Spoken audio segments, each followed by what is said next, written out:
네, 오늘 로마서 15장 말씀으로 이방인을 위한 예수님의 일꾼이라는 제목으로 함께 은혜를 나누고자 합니다. 로마서를 기록하고 있는 바울은 사실 로마에 있는 성도들을 한 번도 만난 적이 없었습니다. 그러나 바울은 그들에 관한 소식을 들었고 그것을 근거로 로마에 살고 있는 성도들이 성숙한 자들이라고 확신하였습니다. 바울은 로마 성도들이 선한 일을 행하고 하나님을 기쁘시게 하고 복음을 바르게 이해하고 성도들이 서로 돕고 권면하며 지내고 있음을 알고 있었습니다. 이처럼 성숙한 로마 성도들이지만 바울은 다시 한번 그들에게 기독교의 기본 진리를 생각나게 하려고 자신이 이렇게 긴 편지를 그들에게 썼다고 말합니다. 신약 성경에 나오는 바울의 대부분의 편지는 다 그가 개척한 교회들에게 쓴 편지였습니다. 그러나 바울은 한 번도 만나본 적이 없는 로마 성도들이었지만 하나님의 은혜로 말미암아 더욱 담대하게 그들에게 편지를 쓰고 있다라고 고백하였습니다. 바울이 16절 말씀에서 언급한 하나님의 은혜는 곧 그로 이방인을 위하여 그리스도 예수의 일꾼이 되게 하신 것을 말합니다. 바울은 하나님께서 이방인들을 구원하시는 데 사용하기 위해 택하신 특별한 일꾼이었습니다. 따라서 사도 바울은 이방인들의 사도가 된 자로서 자신은 로마에 사는 교회 성도들에게 편지를 담대하게 보내고 있다라고 말합니다. 바울은 본래 자랑하는 사람이 아니었습니다. 그러나 바울은 하나님께서 하신 일이라면 자랑을 합니다. 하나님의 역사를 나타내는 자랑은 죄나 교만이 아닙니다. 그것은 오히려 하나님을 높이는 경배가 되는 것입니다. 바울은 자신을 이방인의 사도로 택하사 수많은 이방인들을 주께로 돌아오게 하신 하나님의 일을 자랑하며 하나님의 놀라운 구원의 은혜를 나타내었습니다. 18절 말씀에서 바울은 그리스도께서 이방인들을 순종하게 하기 위하여 그를 통하여 역사하신 것 외에는 감히 말하지 않겠다고 말씀합니다. 자신이 드러나지 않고 오직 그 자신을 통하여 역사하신 그리스도 예수와 하나님 아버지만 나타내기 위한 것이었습니다. 그러나 하나님께서 바울의 말과 행위와 그에게서 나타나는 표적과 기사의 능력으로 이루셨기에 바울은 자신의 삶에 대하여 사람들에게 이야기할 수밖에 없었습니다. 바울은 자신이 하나님께서 이방인을 구원하시려고 사용하시는 그릇이라는 사실을 분명하게 이해하고 있었습니다. 하나님께서 사도 바울을 이방인의 사도로 택하셨고 바울의 사역의 결과로 인하여서 19절 말씀 중반에 보면 예루살렘으로부터 두루 행하여 일루리곤까지 그리스도의 복음이 편마하게 전파될 수 있었던 것입니다. 바울은 복음을 전파할 수 있는 모든 곳에서 그리스도 예수를 가르치고 전파하였습니다. 그런 바울에게도 하나의 원칙이 있었습니다.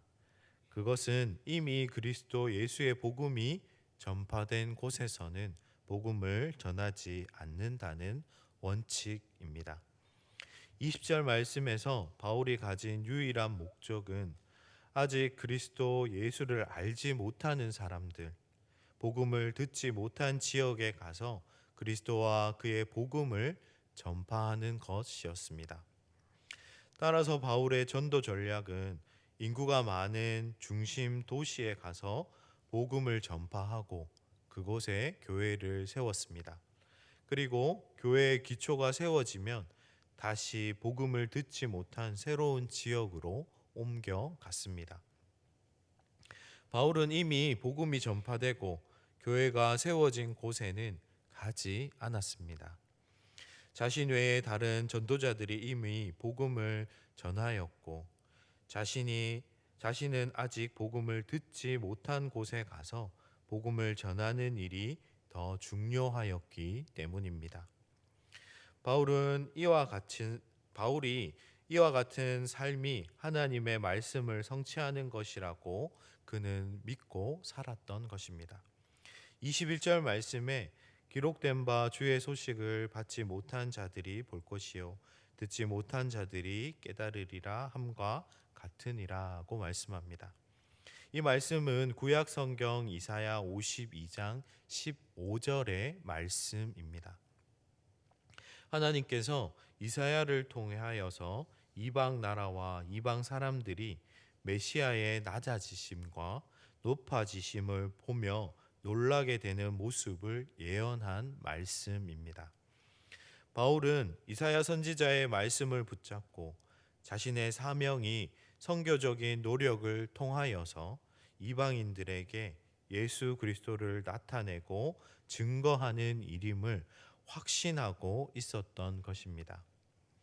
바울의 인생을 보면 그는 자신의 삶을 향한 하나님의 분명한 목적을 발견하고 살아가는 삶이었습니다. 그는 하나님께서 자신을 이방인들의 사도로 부르셨음을 확신하였습니다. 또한 바울은 그것이 하나님의 크신 은혜라고 고백합니다.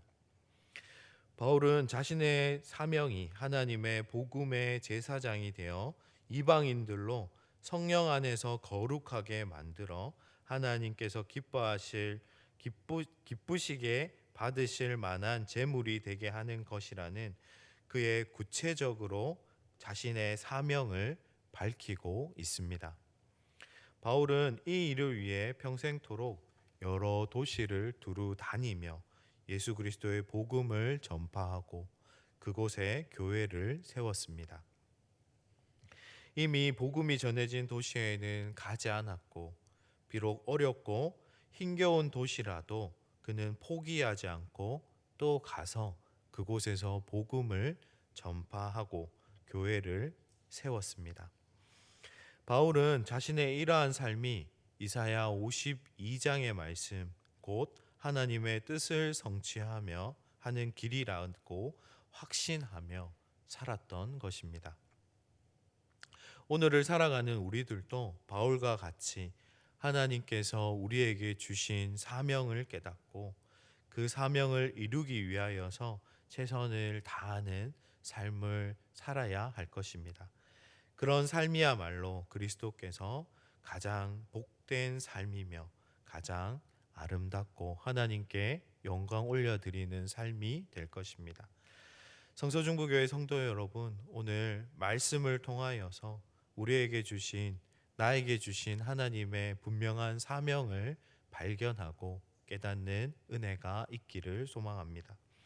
그리고 그 부르심에 따라서 오늘 하루를 주어진 삶으로 또 제자의 삶, 성도의 삶, 하나님 나라 백성의 삶을 살아갈 수 있기를 소망합니다.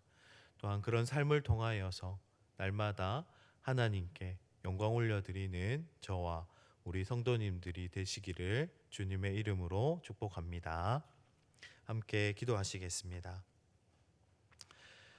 참 좋으신 사랑의 하나님 감사합니다. 하나님께서 우리를 불러주시고 또 하나님의 일꾼 삼아주시니 감사합니다. 또한 우리를 하나님의 일꾼 삼으셔서 또 하나님께서 이루시는 거룩한 그 사명을 허락하셔서 또 하나님의 그 사역에 동참할 수 있는 은혜를 허락하여 주시니 감사합니다. 하나님께서 정말 우리에게 허락해 주신 그 사명을 깨닫고 살아가는 삶이 되게 하여 주시옵소서. 또한 그 사명을 이루기 위하여서 정말 하나님의 은혜를 구하며 날마다 하나님과 동행하는 삶을 살아갈 수 있도록 우리에게 은혜를 더하여 주시옵소서. 하나님, 오늘도 하나님께 감사하는 마음으로 또 귀한 헌금 드린 손길이 있습니다. 이 손길 위에 하나님께서 은혜를 더하여 주시고 또 함께 올려드린 기도의 제목들이 하나님께서 이루어 주시는 그 은혜를 경험할 수 있게 하여 주시옵소서. 감사합니다. 예수님 이름으로 감사하며 기도 드립니다.